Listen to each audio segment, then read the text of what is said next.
வெள்ளி புரட்சி திசையை மாற்றும் இந்தியா. மோடியின் மாஸ்டர் பிளான். மொத்தமாக மாறும் உலக அரசியல்.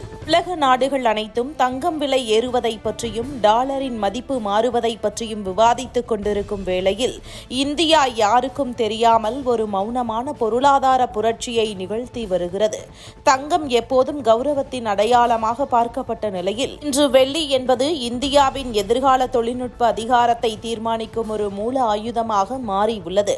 உலக சந்தையில் கிடைக்கும் வெள்ளியை இந்தியா ஒட்டுமொத்தமாக அள்ளி வருவது ஏதோ ஆபரணங்கள் செய்வதற்காக அல்ல, மாறாக உலகையே ஆளப்போகும் பசுமை எரிசக்தி மற்றும் தொழில்நுட்ப போட்டியில் ஒரு பெரும் சாம்ராஜ்யத்தை உருவாக்குவதற்காகத்தான்.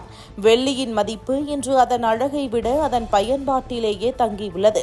நாம் அன்றாடம் பயன்படுத்தும் ஸ்மார்ட் போன்கள், லேப்டாப்புகள் முதல் வருங்காலத்தின் அடையாளமான மின்சார வாகனங்கள் மற்றும் சோலார் பேனல்கள் வரை அனைத்திற்கும் வெள்ளி ஒரு உயிர்நாடி போன்றது. ஏழ்மை மற்றும் வறுமையை ஒழித்து மக்களின் வாழ்வின் முன்னேற்றத்தை கொடுக்கும் விஸ்வகுரு பாரத பிரதமர் மோடி அவர்களை வருக வருக என வரவேற்கிறேன். குறிப்பாக ஒரு ஜிகாவாட் சூரிய மின்சக்தி உற்பத்திக்கு தேவையான சோலார் பேனல்களை தயாரிக்க சுமார் 20 டன் வெள்ளி தேவைப்படுகிறது.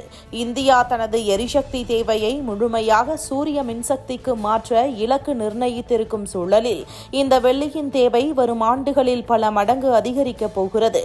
இதனை முன்கூட்டியே கணித்த இந்தியா உலக சந்தையில் தட்டுப்பாடு வருவதற்கு முன்பே அதை கையிருப்பு வைக்க தொடங்கிவிட்டது.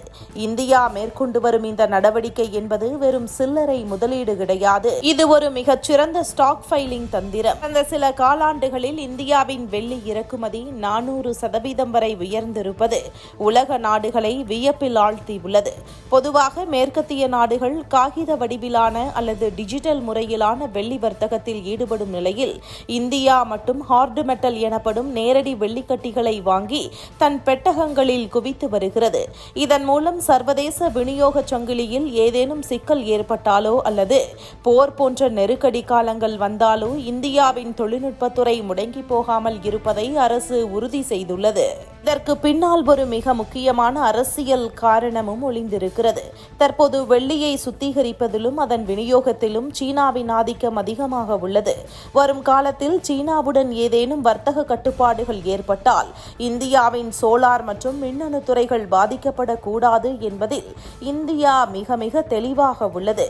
இதற்காகவே ஐக்கிய அரபு அமீரகம் மற்றும் லத்தீன் அமெரிக்க நாடுகளுடன் இந்தியா ரகசியமான மற்றும் வலிமையான வர்த்தக ஒப்பந்தங்களை மேற்கொண்டு சீனாவை சாராமல் வெள்ளியை பெறுவதற்கான புதிய பாதையை உருவாக்கிவிட்டது. இது சீனாவிற்கு இந்தியா வைத்துள்ள ஒரு மிகப்பெரிய பொருளாதார செக்மேட் என்றுதான் சொல்ல வேண்டும். இறுதியாக இந்தியா எடுத்துள்ள இந்த அதிரடி முடிவு என்பது ஒரு சிறந்த தற்காப்பு நடவடிக்கையாகும். பெட்ரோலிய பொருட்கள் மீதான சார்பை குறைத்து இந்தியா மின்சாரமயமான பாதையில் பயணிக்கும் போது வெள்ளி இல்லாமல் அந்த இலக்கை அடைய முடியாது. சர்வதேச சந்தையில் வெள்ளியின் இருப்பு தீர்ந்து வரும் வேளையில் மற்ற நாடுகள் சுத்திகரிப்பதற்குள் இந்தியா உலக தட்டுகளில் உள்ள வெள்ளியை தன் வசப்படுத்தி வருகிறது. இது வரும் காலங்களில் இந்தியாவின் விநியோக சங்கிலி பாதுகாப்பை உறுதி செய்வது மட்டுமல்லாமல் உலக தொழில்நுட்ப சந்தையில் இந்தியாவை ஒரு தவிர்க்க முடியாத சக்தியாகவும் மாற்றும் என்பதில் ஐயமில்லை. நீங்கள் சோசியல் மீடியாவில் பேஜ், சேனல் வைத்திருந்தாலும் பெரிய வருமானம் இல்லையா? கவலையை விடுங்க. உடனே yachtpro24.com இல் ரெஜிஸ்டர் பண்ணுங்க, வெற்றி பெறுங்க.